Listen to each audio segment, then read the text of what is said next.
Well, for more on that, we're joined on the line from Juba by Okech Francis, a journalist who writes from South Sudan for the Citizen paper. Francis says the National Alliance of Political Parties say that the people of South Sudan have nothing to celebrate in the wake of continued political fighting, arrests and severe food shortages. The National Alliance, good evening, Francis. The National Alliance of Political Parties has said the country has nothing to celebrate at its 4th independence anniversary today. Why is this? Now, with a political crisis in a country that has lasted for the last 19 months or so, and at the infight still going on between the SPLM, which is the ruling government which has been in the country, the SPLM in opposition, SPLM in government. We have 2 million people displaced. The World Food Program in May said about 40% of the total population will be food insecure by this month.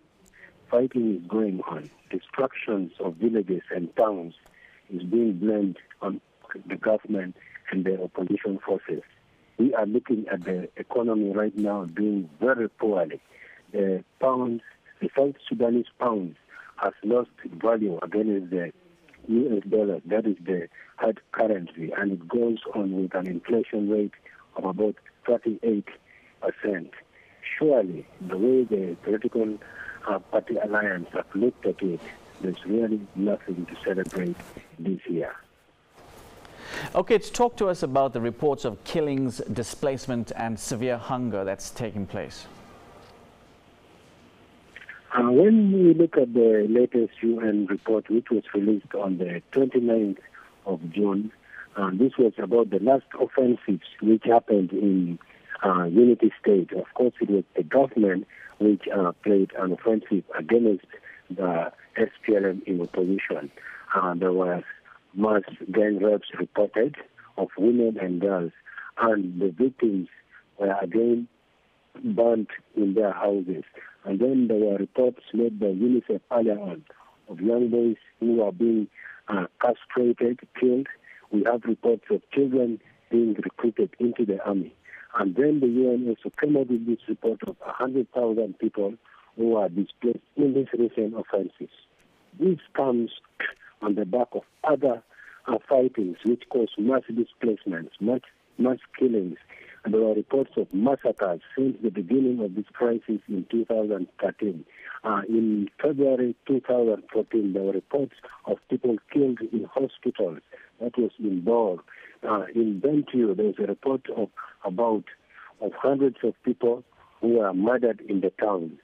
So at the end of the day, you realize that really this crisis has had a toll on the civil population in terms of killing, displacement. And then at the moment, with the UN saying that 4.6 million people are going hungry as a result of this crisis. People have been uprooted from their homes. People had no time to cultivate. At the moment, access is being denied to them for humanitarian aid. Surely, people are in a very dire situation.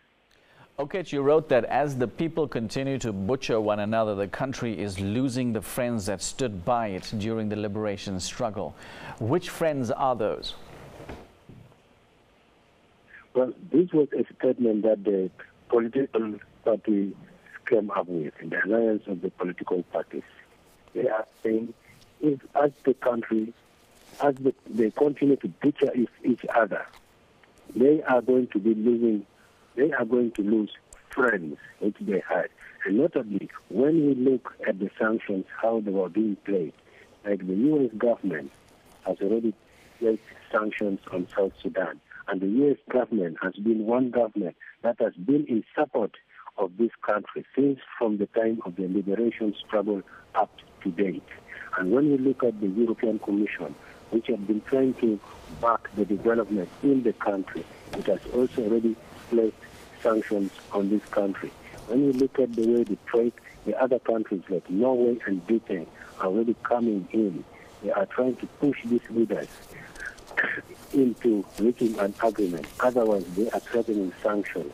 And when we also look again at this UN sanction which was passed recently, you realize that it was Britain, Norway, and the U.S. we really pushed for it. And these have been the friends of South Sudan. This is what the political party alliance are trying to imply.